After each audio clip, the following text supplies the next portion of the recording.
right, tell me how old you are. I'm 11. Yeah? Yep. And what grade are you in? 6th. All right. And what's your favorite thing to do at school? I like PE and lunch. Yeah? Okay. And we are talking about lockdown drills on my podcast this week. So I want to know what the lockdown drill is like for you. Well, we just go in a corner or an area where someone can't look at you from the door. So if there's someone that was supposed to be in the building, they won't be able to see you. Is there an alarm that sounds or anything? No, the principal just comes on the intercom and just says, "This is a lockdown drill. Please lock the doors." Okay. And how does that make you feel? Well, usually it happens like once every 3 months or something, so I'm pretty used to just being a drill. And we live in like a pretty safe neighborhood, so I'm not really worried like there's gonna be someone bad that comes into the building. So everyone pretty much assumes it's a drill, but there are some kids who are a little nervous about it being not a drill. Mm-hmm. How does it compare to a fire drill? Well, the fire drill, the alarm goes off and you have to like actually exit the building. In this, everyone has to stay like extremely quiet and like make it like you're not even there. And with a fire drill, everyone wants to see you out there and everyone wants to know you're there. But with the lockdown drill, you pretty much just have to act like you're not even in the building at all. Do you remember first grade? Yeah. Yeah, what was your favorite part of first grade? My teacher. Yeah, your teacher was pretty good that year, wasn't she? Yeah. And what's something that she would do that was fun in first grade? Well, I really liked she always did like these science experiments, and we would do like, we had like a science club and the other class would come in. We'd do all sorts of cool things. Like we made like marshmallow slingshots once, and we made leprechaun traps. Yeah. She was a pretty great teacher. And what is your favorite thing to do after school in sixth grade? Well, I just joined the swim team, so I'm doing that. But in the fall, I really like doing field hockey. That was really fun. What's some of the cool things that you've done since first grade? Like, what are some of your favorite memories between first grade and now? We went to Disney World. Yeah, that's pretty fun. And I can't remember it. I'm pretty sure we went to Colorado and Texas. Mm-hmm. And we went to Storyland. Yeah. All fun times with your family? Mm-hmm. And what would you want my listeners to know about being a sixth grader? Well, pretty much like when you get in school, you pretty much have to brace yourself for what's coming, because sometimes it's going to be like a really awesome day or it's going to be an awful day. What makes it an awesome day? If we like do something really fun in gym, or if there's like a project or something we're going to start working on that's fun. And what's an awful day? Like when your friends are mean to you and when you just don't feel good. Anything else you'd want to share about life as a sixth grader? Well, right now I really like magic. Yes, you do. Mm-hmm. And you're learning how to do magic tricks? Yeah. Yeah. All right. Cool. Well, thank you for letting me interview you. Yeah. All right. Bye. Bye. All right. Welcome back to Balancing Chaos with Kelly and Gretchen. And today we have a guest. So I am going to turn it over and let our guest introduce herself. So go ahead, Sarah. My name is Sarah Walker Caron. I'm a journalist and a writer and an author, and I'm the mother of a survivor of the Sandy Hook school shooting. So even saying the Sandy Hook school shooting, like, it honestly gives me like a shiver. Me too. I already want to cry. I got you tissues on purpose. Seriously. I know that that's why we invited you here. And I remember the first time that I realized that was reading some of your writing and being like, oh my God. What I remember I remember that day very well, and I was hundreds of miles away and have no connection to it until having you sitting here in my living room, because my daughter was in first grade. So I have this very it was like the first one that had a strong parallel for me. And so it affects me, even though I didn't know anyone. I cannot imagine how it affects you. So what would you want to share about your experience about that day. What would you want to share? Well, first, in terms of how I refer to it, it's easier for me to refer to it as my son's a survivor of the Sandy Hook school shooting than it is to say my son is a Sandy Hook survivor. Mm-hmm. That makes me cry every time. Mm-hmm. And it's something different in the wording. It's been 5 years, and it still is right there all the time. In terms of what I'd share about that day, I mean, you don't think it will ever happen in your town, in your neighborhood, but it can happen anywhere. And we've learned that time and time again. Sandy Hook and Newtown is part of Newtown, Connecticut. Newtown and Sandy Hook are the quietest of places. They're nice neighborhoods and nice people, and everybody knows each other. And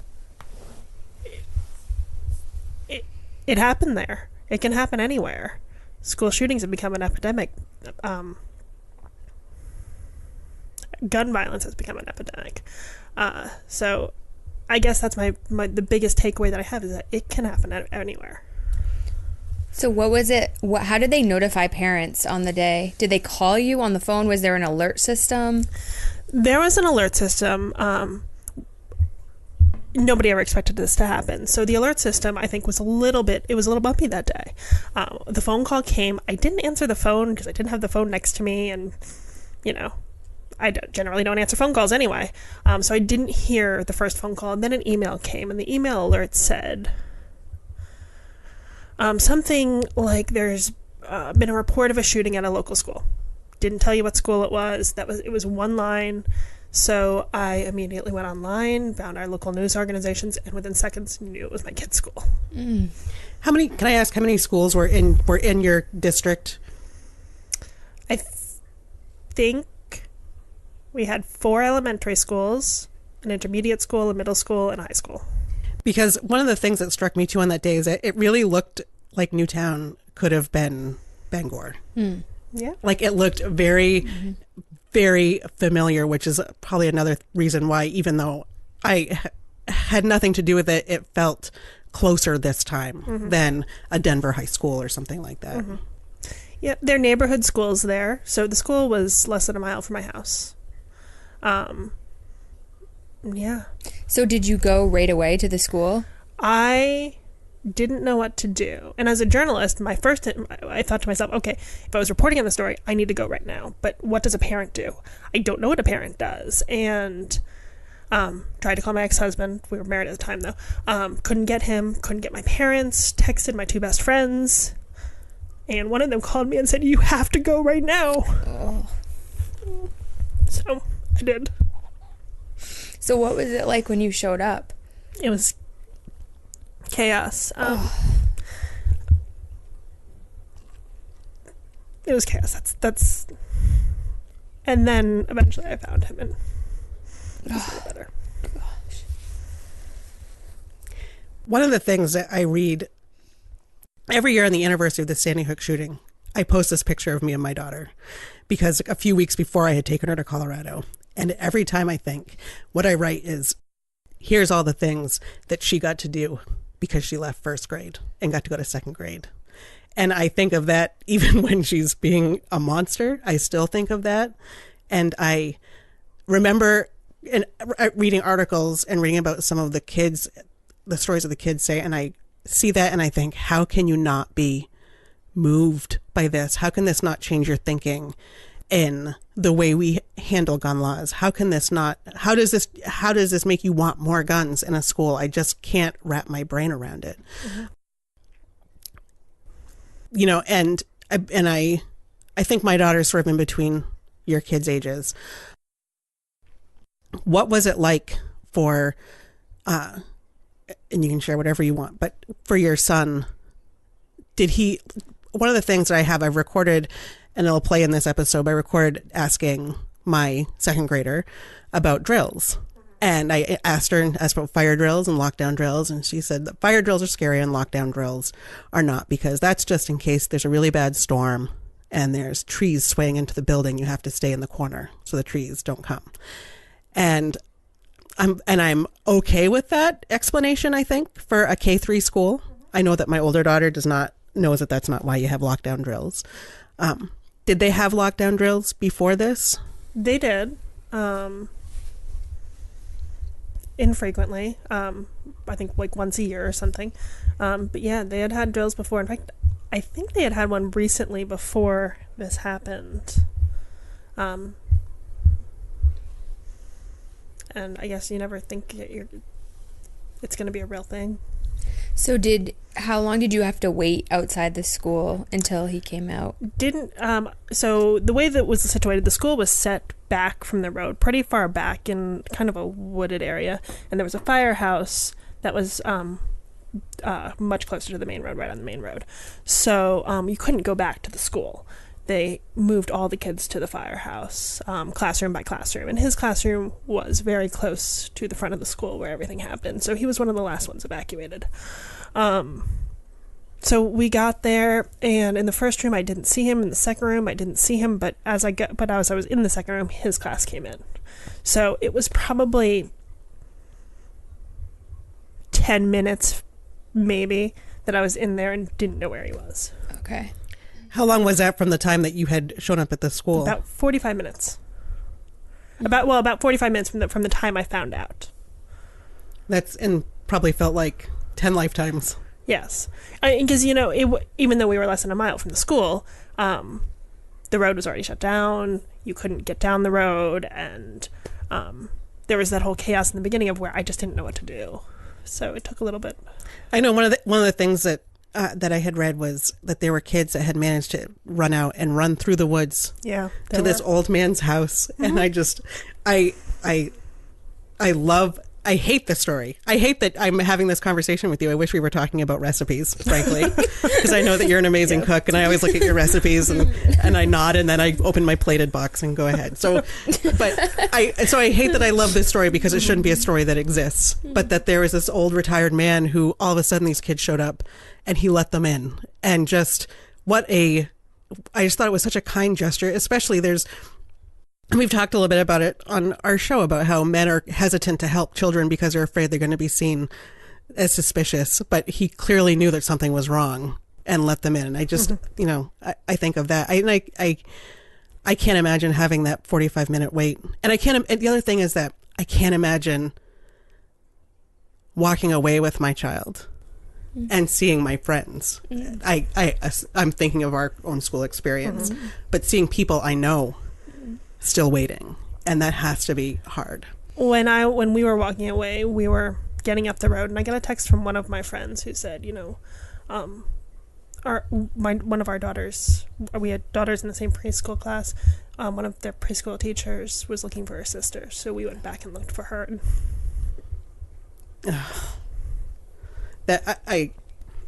So we left, and then we went back, and as we were going back, I'm like, I can't believe I have to go back right now. But I had to. I mean, you do what you can. So, did they have a funeral for all the kids together, or how do you even handle mass funerals like that? 26 funerals. Oh my gosh! And most of the people were Catholic, so there was also 25 wakes. And then I think if in the Jewish faith, they have their funerals really quickly. Mm-hmm. So, and I think there was at least one. Yes, there was. Jewish family. Noah. And I can't imagine. This whole podcast was like, can't imagine. Mm-hmm. So to have lived that experience, and I know, it's a bigger school than some of our schools, but 26 kids, you certainly recognize them, at least. Yeah. The little boy you just mentioned, his sister was in my son's class right across the hall. So how was he not in the classroom at the time? Was he in a classroom that got shot? Yes, he was in the first grade. His older sister was in the second grade. Okay. But what did your son's classroom? My son's classroom was just across the hall, but the gunman never entered his classroom. Oh. He only went in one side of the hall. Which, you look at it and you think, my God, a choice of left or right is the reason my son's here. Yeah. Does he remember that day? Yes. what happened? So I was reading that they moved the kids to a different school. Mm-hmm. And did he go to the new school? He did. That was his only year until we moved to Maine that he went to public school. He had gone to another school that we had family members at. And after this, I felt like it was very strongly, it was really important that he finished out the year with that class and with the school, because the school had so many resources to help kids get past it and find their way back. And my daughter, who wasn't in school at the time, she, just having had the experience in the firehouse, had some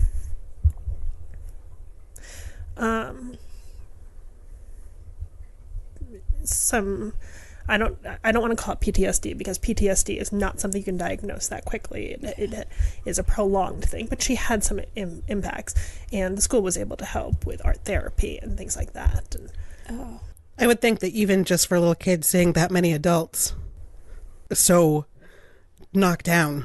I actually don't think it was the adults. I think Really? it was the children. Really? One of the first things we saw when we walked into the firehouse was a little girl who was crying and screaming about not wanting to go back, that the bad man was going to get her. Oh. And that is the moment that I felt like that's the one that got to Paige. Mm-hmm. Yeah. Is that why you moved here? I moved here for a couple of reasons. One was that I'd been a freelance writer for, 8 years, and that was all I did. And I really wanted to be back in a newsroom. I felt very strongly that I needed to be in a newsroom. So I was looking for the right position, and it happened to be here in Bangor. And also, I did want to get them out of Sandy Hook, because my son was at a point where he felt okay, and his healing was going well. And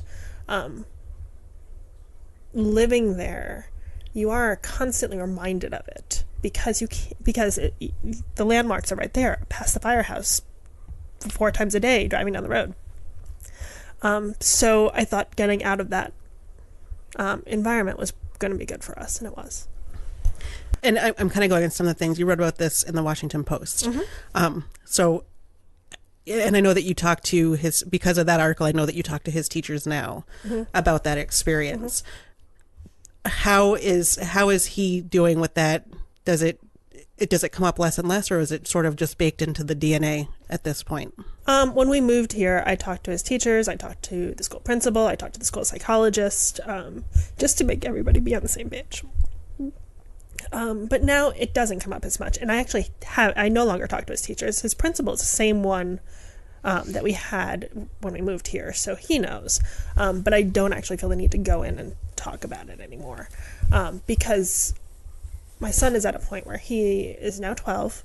He can advocate for himself, which he has already. And if he needs help, he knows who to go to. Mm-hmm. But it's not a day-to-day thing. It doesn't affect his classroom. It doesn't affect his attitude. So it didn't feel like something that I needed to continue to be right there being, okay, well, this is what happened. You need to know this. Is he sensitive to the lockdown drills?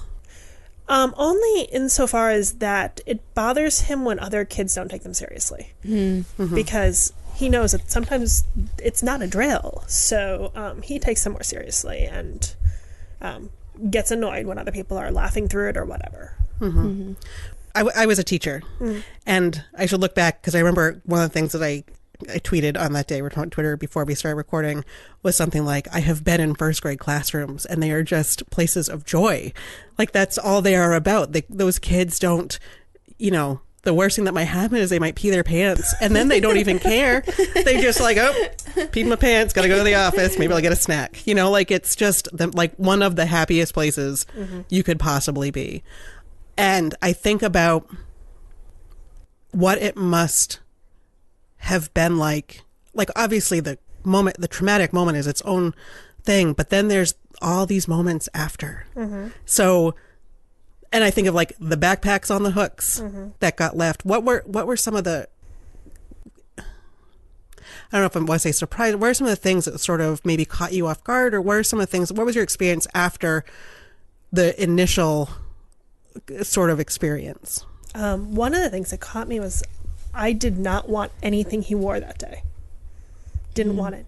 Knew exactly what he was wearing. Didn't want it in our house. So I donated his backpack. I donated his coat. I donated the shirt he was wearing. I needed it to be away from us. So that caught me off guard. The backpack was a funny thing, and the lunchbox and whatever. For my son, it was my peanut butter and jelly sandwich. It's going to get moldy. What's going to happen to that? Because everything got left behind. And we honestly didn't know if we were ever going to get anything back. In retrospect, I probably should have assumed we would, but at the time, we didn't know what was going to happen to anything that was left there. So it was weeks. It wasn't until we were in the new building that we actually got backpacks back and coats back and lunch boxes back, which graciously somebody had gone through and thrown out all the lunches. that's like, because I'm thinking like, oh, like if there is some milk in there, it's not good anymore. Like the peanut butter and jelly I wasn't so worried about. I'm like, what else was in there? Was there fruit in there? Oh, that's going to be gross. So they collected things and got them back to you at the new location? Yes, and what they did was, so a neighboring town donated an unused school building and helped retrofit it. It was a middle school building for elementary school kids. Elementary school kids are much, much smaller than middle school kids, so they put in smaller toilets and smaller sinks, and the classrooms, I don't know how they did it, but they made them look identical to the ones that had been at the other school. Oh, wow. Everything was exactly where it had been. That's like, I remember, I know I read about the donated school and thought about the little toilets actually, but having that same place so it didn't feel like a middle school, the middle schools always just feel so much more grown up and more big. So to have the elementary school be reset to elementary school stuff is amazing. How long was it before they went back to school? I think they were out of school for about 3 or 3.5 weeks. I don't remember exactly. This is almost one of those practical questions, but how did the community handle that when there was hear people panic about a snow day? Were there services available for families for childcare and things like that? Gosh, I don't know. I personally, I was a freelancer at the time, but took the entire 3 weeks off. My ex-husband's company called him and said, you take as much time as you need off. So, and I think that happened to a lot of people where we were just given a lot of help and dignity and grace. So what did they do with the old building?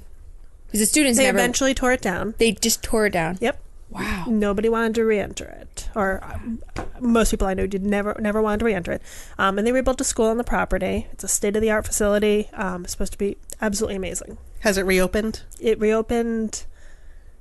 I don't remember if it was the beginning of this year or the beginning of last year. I know I've seen pictures, and it's a beautiful. I think it must have been last year. It's a beautiful school, and I think they were architects' drawings or the architects' pictures with no children in them, so I wasn't sure if it was open yet or not. When you look at that time and look at so it's been 5 years, 5 and 3.25. What have you seen that's changed in that time, for whether it's in that town, or have there been any laws that have changed? Has there been any impact because of that? I know Connecticut had some laws change, strengthening gun laws and things like that, but nationally I feel like there just hasn't been much fundamental change.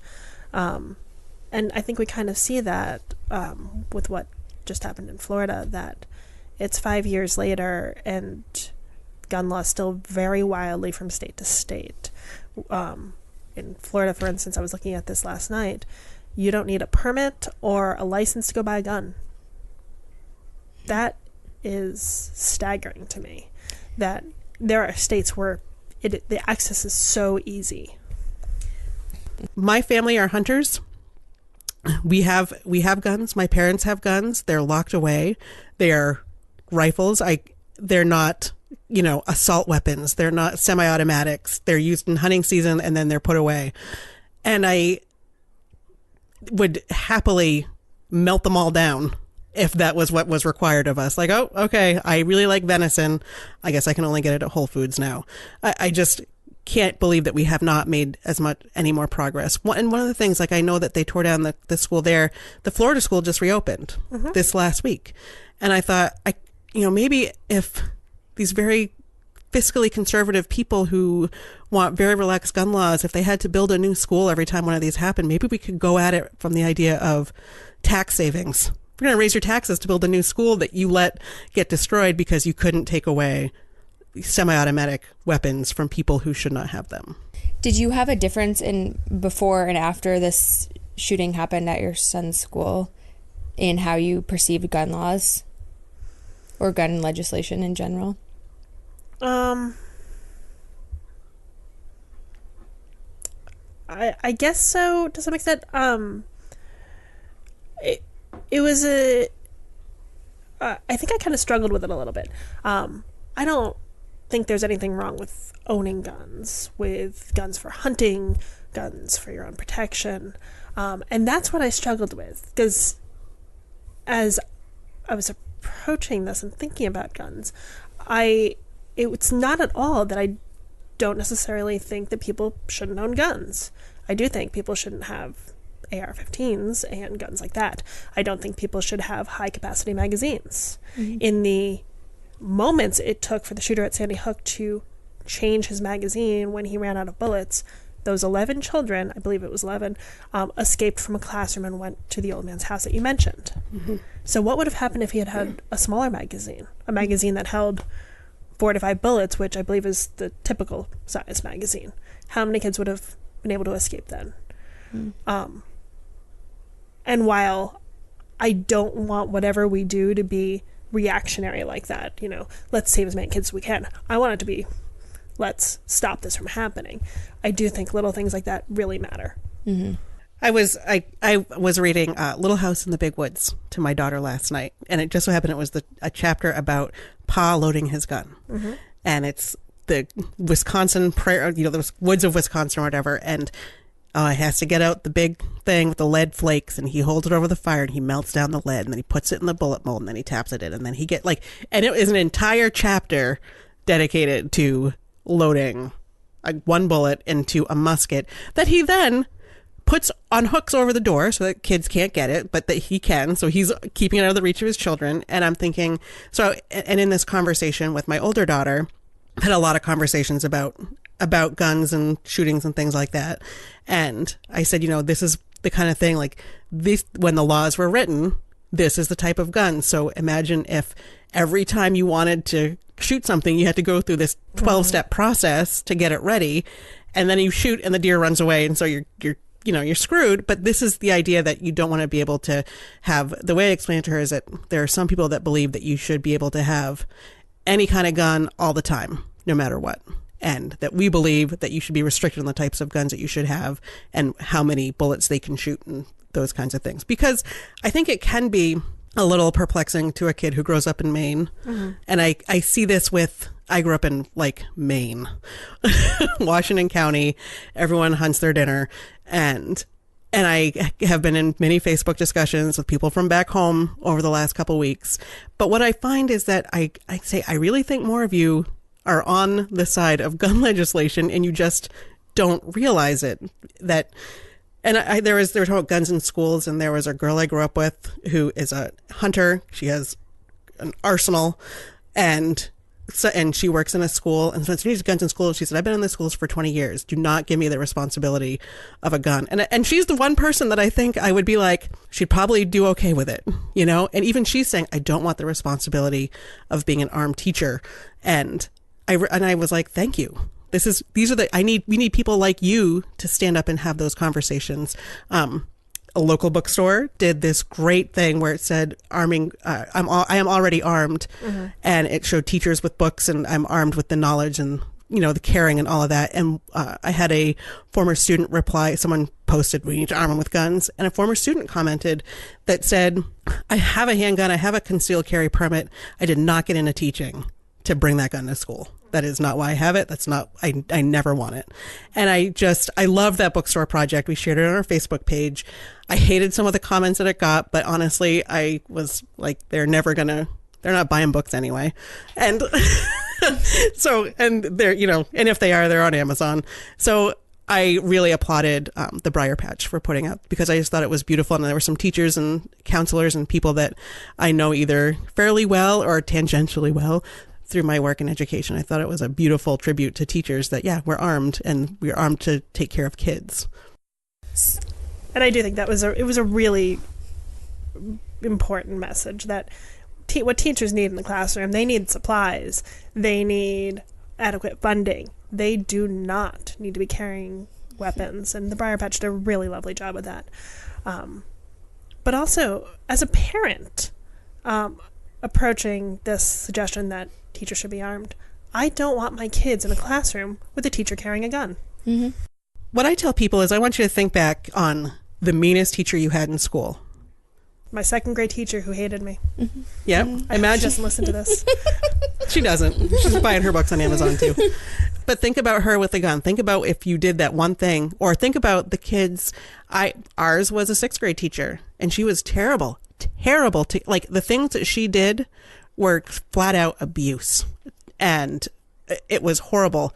And she'd probably be the first one to say, "Yep, I'm going to bring in a gun," and she'd probably carry it on a hip holster proudly, and would probably pull it the first chance she got. And I'm so glad she didn't. And then I think back. So think of your favorite teacher you ever had, right? So when you put that in your head, can you imagine your favorite teacher? And my favorite teachers were like these sweet, wonderful, caring people that would not know the trigger from the muzzle or whatever it is. I don't even know. But they would be like, I don't know what to do with this. They wouldn't know what to do with it. And so I don't want them to have a gun either. There's very few people that I would want to have a gun in a school. Not at all.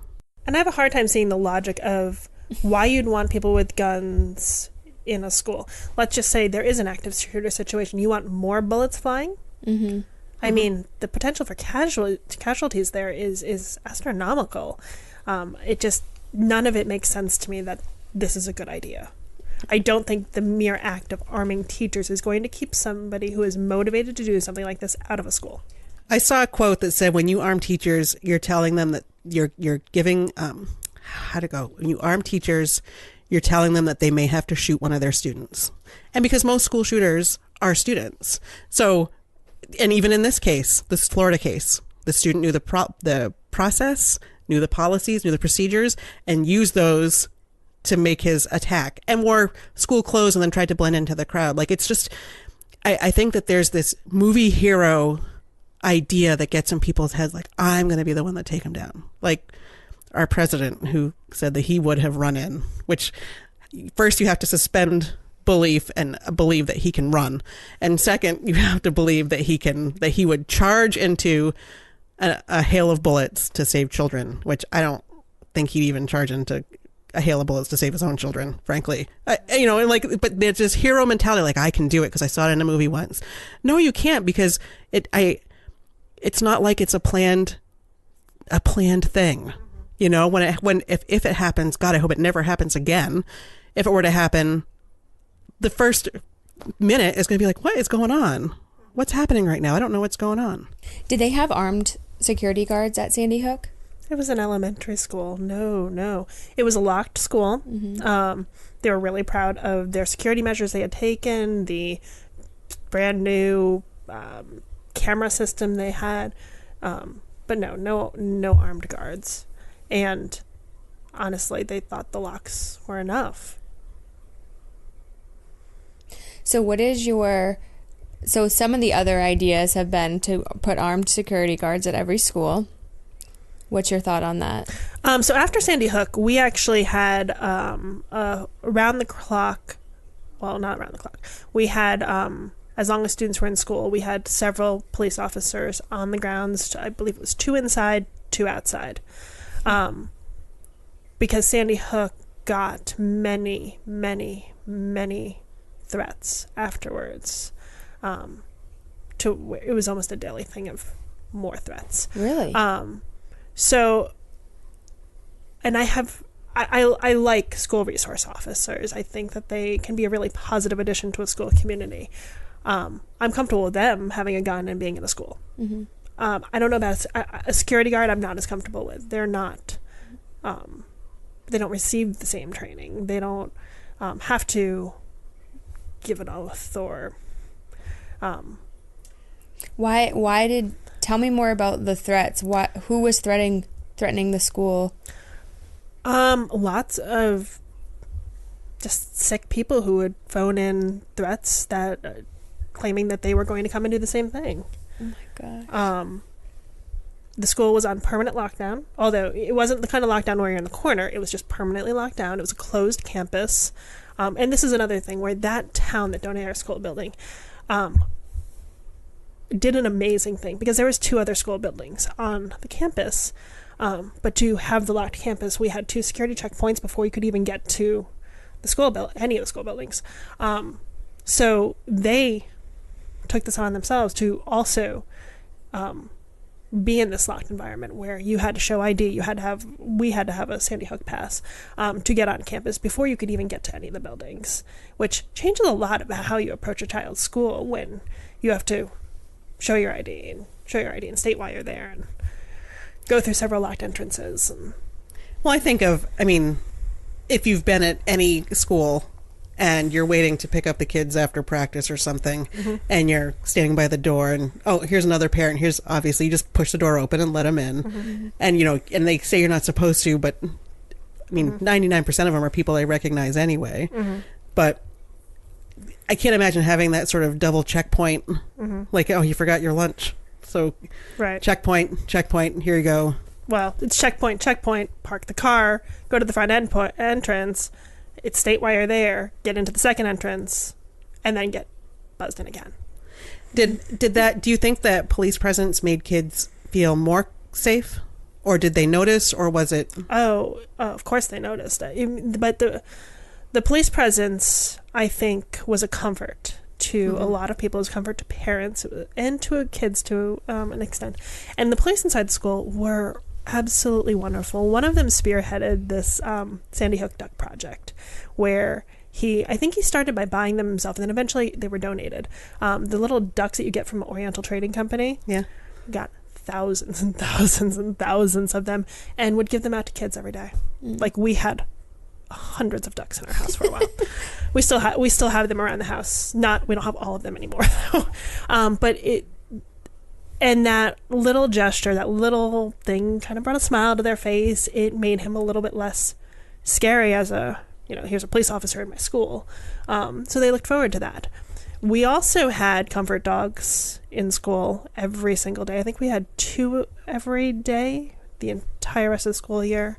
And that brought comfort too, and it was a different school environment. It is completely different than anything you can imagine, because there was a lot of steps we had to take to make sure the kids were safe, to make sure the parents were okay. When they went back to school, parents were actually allowed to stay in school. They made a room for us and said, if you want to stay here all day, you can. They took on a lot of volunteers so parents could be involved in the school during the school day. Lots of things that they did to make everybody feel a little better. When I got here, when I moved to Maine, and the first time I had to do a school pickup and had to get out of my car and stand with a bunch of parents outside, it was unnerving, because back in Sandy Hook, 1, we had to go inside, and 2, we had to sign the kids out with one person. It was in a very controlled environment. If they didn't know you, you had to show ID. So to have these kids all come running out, I was like, oh my goodness. Mm-hmm. Like, we're in a different world. We're in a world where people aren't scared the way we were. Yeah. Well, I mean, I know I've called and just called the office and said, oh, hey, James is going to pick up Willa. Mm-hmm. And they go, okay. Mm-hmm. I guess anyone named James could probably pick her up. But, and that's just how it is. Was it as small as some of our schools here? I think we had about 450 or 500 kids in grades pre-K through 4. But I think that you're bringing up a good... I don't know if it's feasible at every school to have this level of security, but what you're describing is a level of security for entering and releasing children, but not prohibiting parents from being involved in academics and involved in the school infrastructure and being volunteers at the school. I think sometimes that is a confused thought. You know, we got to keep everyone out of the school. Right. But it sounds like they not only had tight security measures, but also integrated the parents who wanted to be. Yes. When we talk about school resource officers too, I feel like part of the job of a school resource officer is to know the kids, and I don't think that they've been used too much in K4 just because they're it's just not a targeted population for dealing drugs on the playground or something like that. So when they talk about school resource officers, for instance, this, the one that he just was fired from his job because he didn't run in. And I kind of don't necessarily agree with that, because I think there's probably a lot more to I'm not a law enforcement person, but I don't think that that's what you're supposed to do, is just blindly run into a situation before figuring out what's going on. And second of all, I feel like there was this incident in Ellsworth that was just in the news, and part of it was figured out with the help of the resource officer, that the resource officer can also, if they know the kids and know the students and understand all these other aspects of that student's life, it's a little bit more information to help determine if it's a credible threat, if it's something that should be, can help follow it up. And it's just somebody else who knows. The more adults that know children, I feel, is the better, whether it's the teacher, the school resource officer, a school nurse, guidance counselor. The more adults that know children, that's just more people who are sort of taking the temperature on the school environment. Obviously, this was not the situation in Sandy Hook because it was an adult that came in and not a fellow student. But when we talk about high schools, I think that that's the role, not an armed militia out front to try to take down bad guys, but to be able to recognize some things that might worry them about the people that are on the inside before anything happens. I mean, I think having the level of security we had after Sandy Hook would be really unnerving to most kids and most parents. But having a school resource officer inside, I think it can be a really positive thing, both for their safety and for kids knowing that police officers are there to help. And in terms of having parents come in and pick up kids, I think there are perhaps better ways than we do it here. That's kind of what I was trying to get at. Maybe we don't need to go to that level, but maybe we could beef things up a little bit. Right. I mean, it still strikes me a little bit when I pick up my daughter that, like, how does the person beside her who is somebody from inside the school, how do they know that I'm actually the right person to be picking her up? Like, obviously she recognizes me, but maybe there needs to be a little more control of this. Or if there was a situation, if there was a custodial dispute, like, oh yeah, it's my dad, I haven't seen him in 10 months. I can't believe he's here, finally. Things like that could be a little, yeah, it's my dad, I'm good, see ya. So I've been doing a lot of research on just the shooters themselves, and so whose name I never speak. I have never said his name out loud. Oh, sorry. That's the only time she's going to say it, Kelly. So I was reading...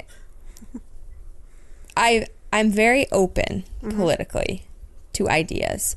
But as I read specifically his case and all of the warning signs, I really believe that the only intervention that could have prevented it is either A, not having access to guns, or especially semi-automatic weapons, but the other is his mother reporting him to a mental health agency, because he was in his room locked in there, only communicating to her through email. He wasn't eating food. I mean, there were so many warning signs. I don't want to push all the blame on the mother, because I'm sure it's very difficult to manage a situation like that. But at the same time, I just think that if we try to control people and behaviors and fix this problem that way, we're not going to get very far, because she believed that she was doing the very best for him. So have there been any other ideas besides gun reform that you think could prevent Sandy Hook or the recent event in Florida, the concert? Yeah, I think this is a really complex problem that needs a really complex solution. Yeah. I think restricting access to certain weapons and the high capacity magazines is definitely part of it. Those weapons, while they weren't his, they were legally obtained weapons kept in a locked gun cabinet in a house.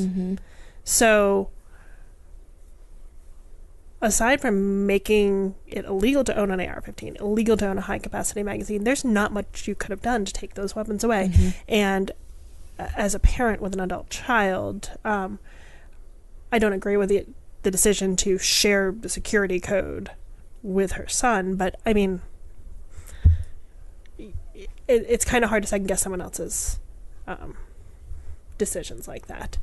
But I do think that gun control is a part of it. I think mental health is an important aspect of this, and how we treat mental health and the resources that we have available, not just for children, but for adults too. I mean, he was now an adult. This is the part where I get pissed at responsible gun owners, and because part of being a responsible gun owner is looking around, is assessing your environment, right? So like for hunters, they always I will never, when they say, oh, I thought it was a deer. No, you're supposed to know your target before you ever pull the trigger. Like that's the first thing they teach you in hunter safety, which I took when I was like 9 years old. You always know what you're shooting at no matter what. So there's this whole concept of I'm a responsible gun owner. I would never fire on a person. I would never do this. But part of that too is also taking a step back and looking around your environment. So while my family hunts, if there was ever any indication in my children that's like if all of a sudden they got real dark or there was just something up, I would be like, pack them up. I'm not going to take them to a relative where she could get at them. I'm going to give them to somebody that she would never guess to get them. Take these, lock them up. I'll buy you a gun safe. I'll do whatever. Get them out of our house. We can't have these around right now because something is not right here. And assessing that. And so that, that woman was a responsible gun owner that was murdered by her own gun because she thought she was a responsible gun owner by having a safe. And it's not about a safe. It's about assessing the risk of the whole picture. And, that's one of the things, like, how could you even... I think that's an important discussion because people who are not currently supporting gun reform, including they weren't the parents, but the individuals who had taken in Nicholas Cruz, they were interviewed recently and they were asked multiple times to validate, yes, you knew he had severe depression, his mother just passed away, he had autism, he had all of these diagnoses, and yet he still had access to 6 semi-automatic assault weapons.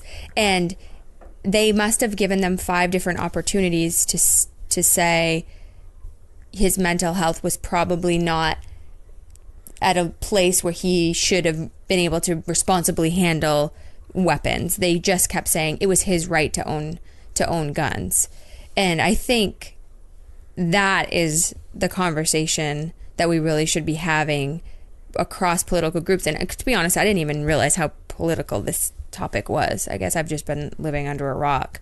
It just seems so common sense to me to say, as a person who works in healthcare, that certain individuals should not have access to guns because it is not only a risk to themselves, which I care about their life too, but it's also a public health risk. It's a risk to the safety of citizens around you. And that is an interesting debate because people don't believe that there should be any preclusions to mental health diagnoses and gun access and ownership. Well, but then there's also the part where it's people with mental health issues are more likely to have a crime committed to them than to commit crimes. And it's sort of a way for people to ignore the gun control debate where the majority of gun deaths are suicides. Yep. So, when I look at people who are like, I'm a responsible gun owner. Okay, great. Your kid's all of a sudden really depressed. What do you do then if you feel like nothing's helping? like in our family, the guns are gone. They're gone. They're gone completely. And my parents would be too. I'd call my dad and say, pack them up, take them someplace else. We can't have them accessed by our family right now because I'm very concerned about my child or, God forbid, my husband or whoever. So they one of them was, another one too is, I think Oregon just passed this, the domestic violence for people who get convicted of a domestic violence offense or I don't know if it's charged or convicted. I would have to look up the law. I'll put it in the show notes. Have their guns taken away. So there was the case in 2011 with Stephen Lake, who was a man here in Maine who was supposed to have his guns taken away, and they didn't really know how many he had, which is why I think you should have a registration every time you get a gun. You're just like, if you look me up right now, you know how many cars we have, so why not look up and see how many guns you have? And I think that they had taken them and given them to his father or something like that. And so his father obviously was like, whatever, sure, can't have his guns. And he still got him, and this is a man who killed his ex-wife, killed both children, and then killed himself. There's a really, are you familiar with Kate Braestrup?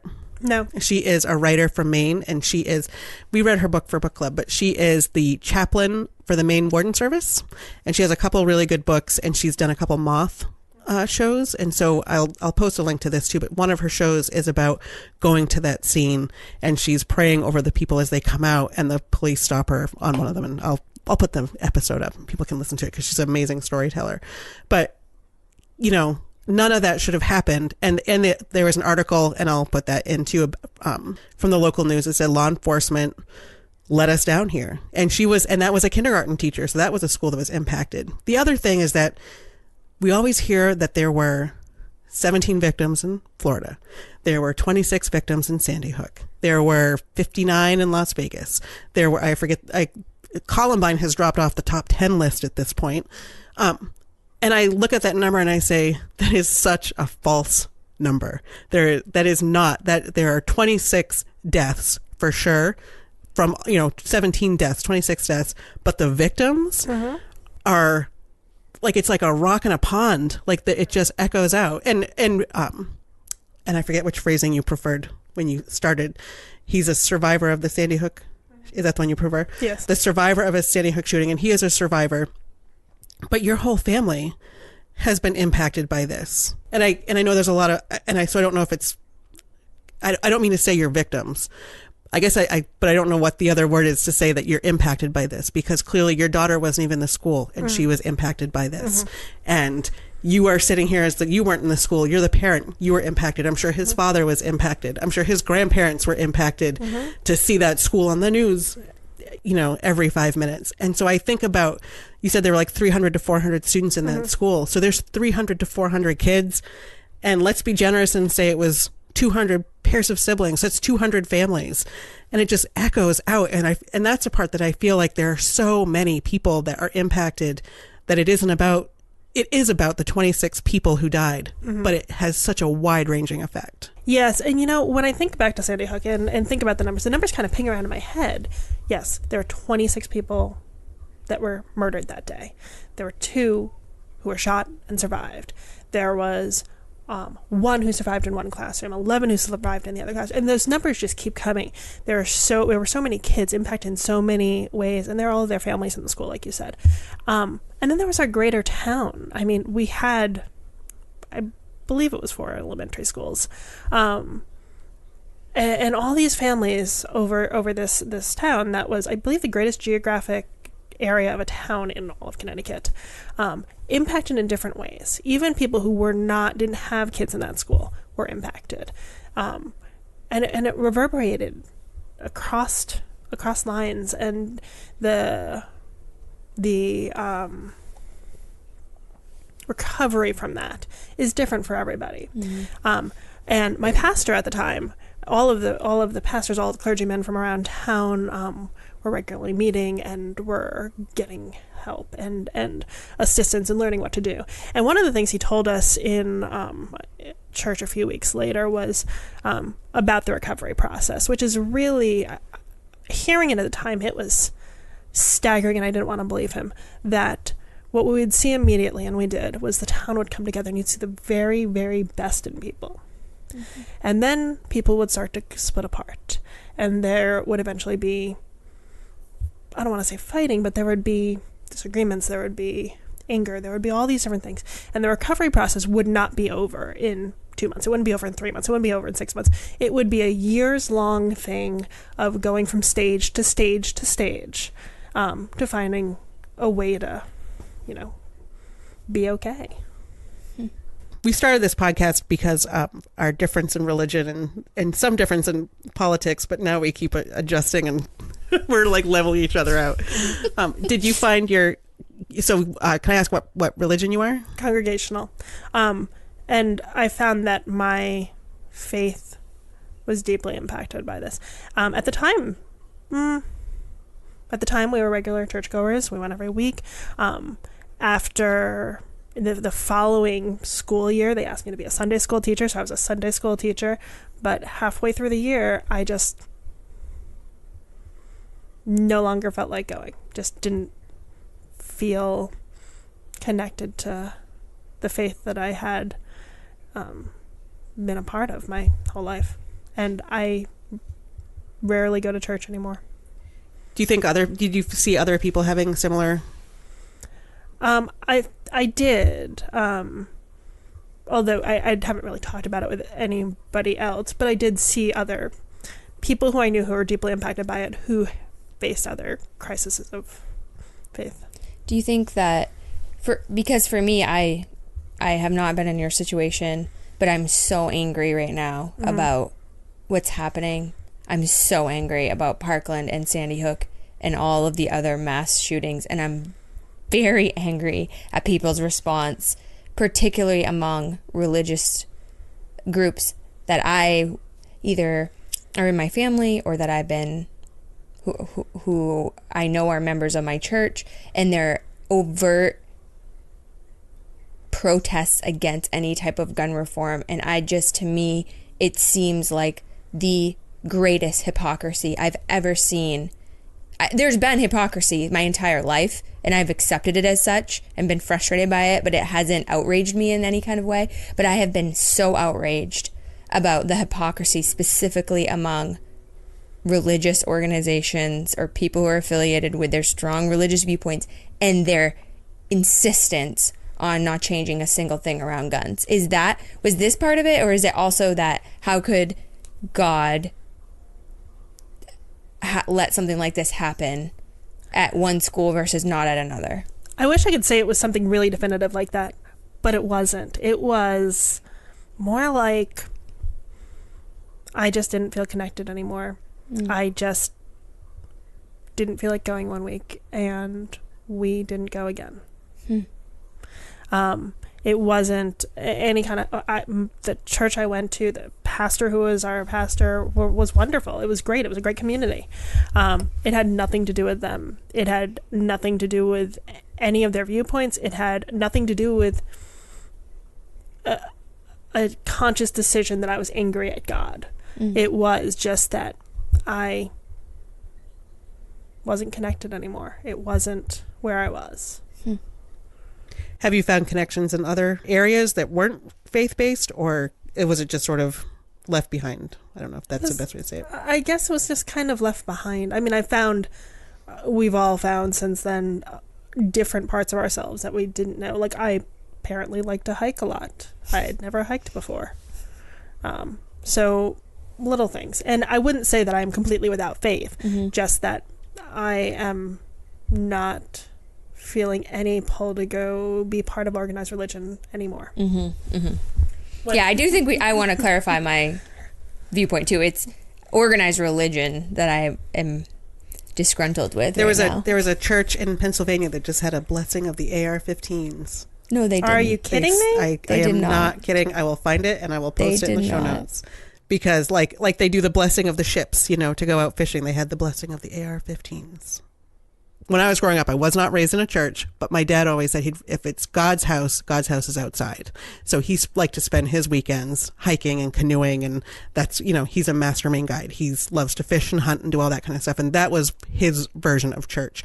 So I don't know if that, so when you say that all of a sudden you like hiking, maybe you have found your own connectedness by hiking up mountains. Yeah, I think maybe.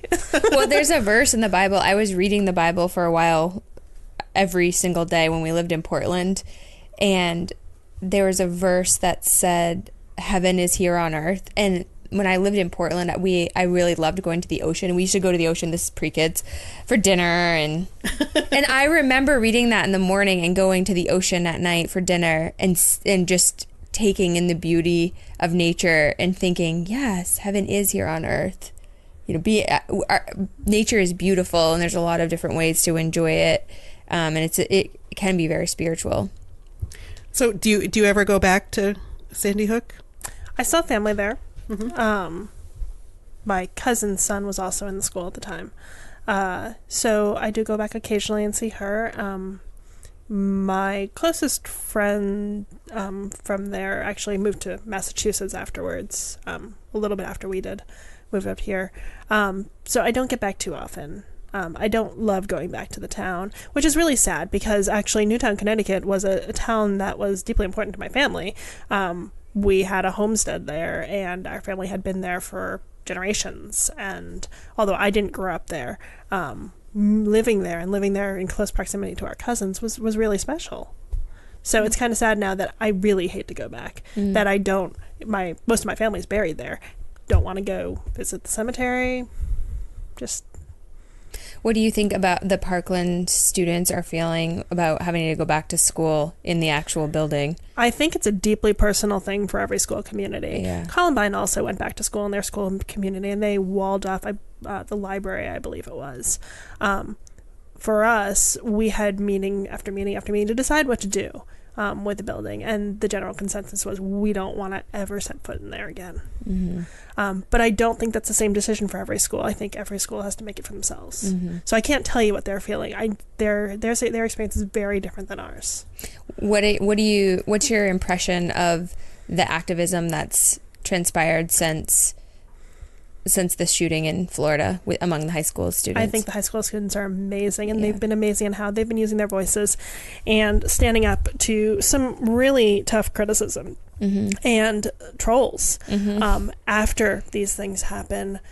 It can be really unnerving. The first time that somebody said to me, that didn't happen, that was made up, I lost my shit. Someone actually said that to you? Yeah, it was on Twitter. Said that to me. It was one of the angriest moments of my life that somebody had the audacity to tell me this didn't happen. I think that's sort of what fueled some of the teenagers at Parkland, though, because there's videos of the classroom as it happens, and you didn't watch them, I don't think. Yes, I did. Oh, did you watch them? I did. Oh, and I did too. And so I watched them, and I remember the student said, if something happens, we need to prove. And I almost wonder if it was echoes of that horrible hoax rumor. Like, no, there's going to be video. They can't not prove this. Like, we will, like, if something happens to us, we're going to have video that shows what happened. They'll find our phones. Like, that teenagers instinctively know they're going to check our phones. So set it to record and let's see what happens. But they're still getting accused of being paid actors being fed lines. Yeah. That they didn't organize the marches. Yes. They couldn't possibly have done it. Students couldn't possibly be this organized and do something this thoughtful. Oh my gosh. It drives me crazy that anybody would say that people don't understand that teenagers are very capable. Yes. They are capable of a lot. They are capable of high-level thinking. They can make decisions for themselves, and they can be leaders in this country. And they can absolutely rise up and march and protest and demand that we have safe schools, because nobody should have to be fearful of going into your school building. Nobody should ever, ever have to say, Mom, there's an active shooter in my school. And I do hope they have some adults helping guide them. I read this thread that said, remember, they're just teenagers, and somebody replied and said, oh, well, it was teenagers in the Vietnam War, it's teenagers. And I was like, yeah, but they didn't grow up in cyberbullying culture. They didn't grow up in, it's a totally different world that they can speak out and be heard so far, but also that means there's so many more people that can speak back to them. And so I said, this thread basically said, you know what, they're probably going to say something wrong because they're teenagers, and they're probably going to be misconstrued, and don't turn on them when that happens. Remember that they're teenagers. So I do hope that they have some. I think it's amazing what they're doing. Don't get me wrong. Like, I love it. I support them. I think it's beautiful what they've managed. They've managed to keep this at the top of the news for 10 days, 2 weeks now, which never happened before. And obviously it's because it was a high school. Obviously it couldn't have happened like that at Sandy Hook. They're little children. And to keep this at the top of the news cycle is amazing that they've done it. And I hope that they continue to push the march. Do you want like so when we started Can this? I just say one more thing about the kids? So I think we can take an incredible lesson from them, because the people who spread these hoaxer these hoaxer lies, the people who spread these hoaxer lies have very loud voices. They are very loud, and they are intimidating, and they are threatening. And these students have taught us, you need to be louder. Your voice needs to be louder. And I think that's incredible what they're doing. Definitely. I was thinking too, because I'd watched quite a few of the press conferences and other town hall events where the students have been challenging lawmakers, and they've been interviewed on the spot, and they've been so extremely articulate for high school students. They have a clear message, and after these attacks came out on them, I sent Gretchen the article from the Emma González, and her response. She said she feels like she said so many words, she doesn't have any left. But then, was that the one in Harper's Bazaar? Yes, that was incredible. Oh, and then someone says something stupid, and she just can't even help herself. So I thought, it's actually empowered me in a lot of ways, because as I get older, I get more and more cautious of politics, and I get more careful about what I say, about speaking out on certain issues because of ramifications. And what they have reminded me of is that if you're speaking out against injustice or making the world a better place, you shouldn't be afraid of that. And that is what got us into these messes, is that we're all so afraid of offending somebody or getting people mad at us, or where our funding's coming from, that we've started to make decisions based out of fear and money, and as opposed to doing what is based in evidence and what is right and best for society. Makes me so mad. So when we started this podcast, I was the political one. Oh yeah. And Kelly was not. And Kelly, would you like to share what your plans are for next month? Yeah, so I booked my trip with two of my closest friends to Washington, D.C. to do the March on Washington, which is, if you knew me, this is way out of character for me. In fact, we just had the Women's March in January. Yep. And I said, I'm never going to do a march. I told Gretchen, I was like, I'm never going to do a march. And I did the march. She did the march, but 2 months later, a month later, I'm so mad. I am outraged. I will do every possible action that I can take to support those students, to support your children and all the children that were affected at Sandy Hook and from Parkland, and to prevent this from never happening again. So what would your parting words want to be for anyone who's listening to this? And first of all, thank you so much for sharing your story and for coming on, because I am one who believes that it's not going to be like, and for some people, it's not going to be the evidence, the statistics and the reports that change people's minds, but to actually hear from a real person who experienced it, to be able to share that story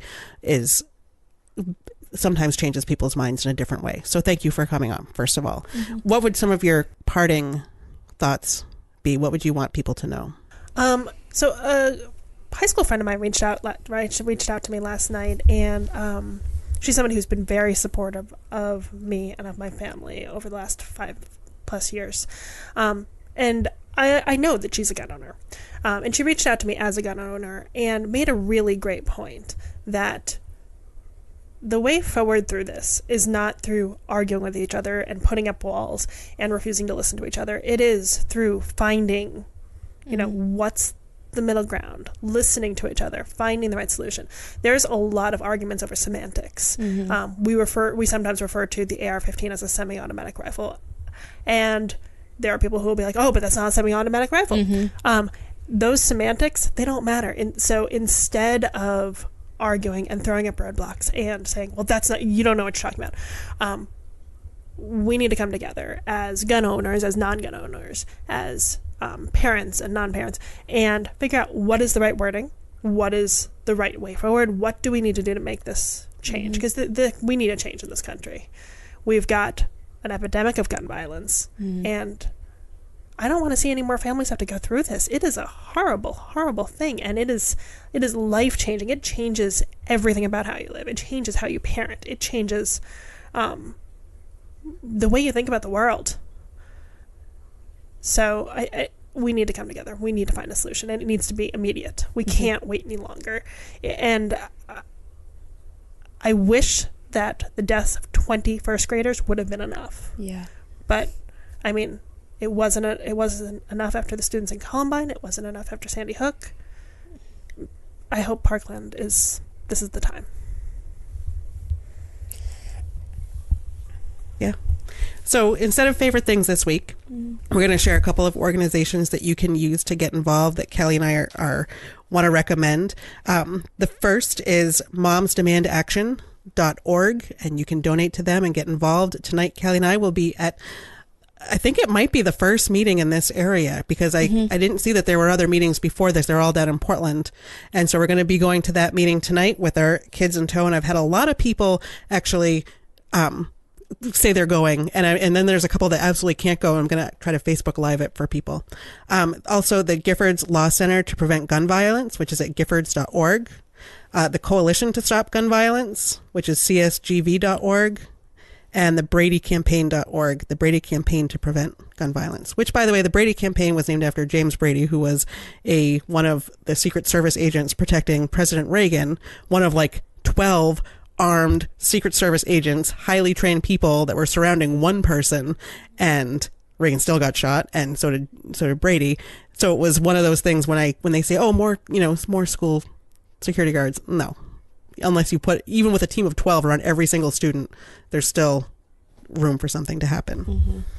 So for me, I've been trying to muddle through, like you're saying, all of the semantics that people get caught up on related to gun-related death. And so I've been doing a lot of research that's not from the media, that's just straight from actual data. So I spent quite a bit of time on Harvard.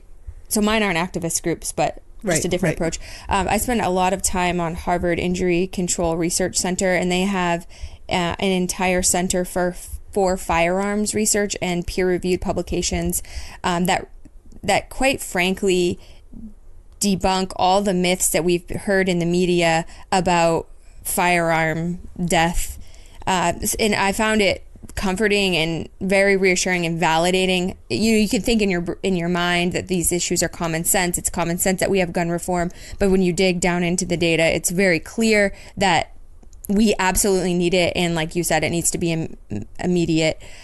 Also, I spent a lot of time on CDC and Statistica. They have great visual graphs of data for all gun-related death, broken down by demographic, broken down by gun ownership. And then another great site actually is the Gallup research surveys, because it gives you a little bit of sense of comfort in how Americans are perceiving certain gun-related issues, because sometimes with your social media feeds or like the responses on the Briar Patch, we're already armed posts, you get horrified, at least I do, when you see some of the comments. But the Gallup surveys are really great in just showing where the country stands. And the majority of Americans, the overwhelming majority, believe in more gun reform, and also believe that increasing guns actually makes people feel less safe, not more safe. So those are the three areas I've spent a lot of time. I mean, you could spend days just on the Harvard site. And the final one is, of course, Sandy Hook Promise, which is, you can find it at sandyhookpromise.org. And they have lots of information, and their idea is to build a national movement of parents, schools, and community organizations engaged and empowered to deliver gun violence prevention programs and mobilize for the passage of sensible state and national policy. And so we want to end with that organization specifically. And thank you very much for coming on, Sarah. Really, maybe we can have you on for recipes and fun stuff another time. Thank you for having me. I'm happy to talk about cooking anytime, books, other happy subjects, rainbows and unicorns. Yes. Well, thank you for sharing your story.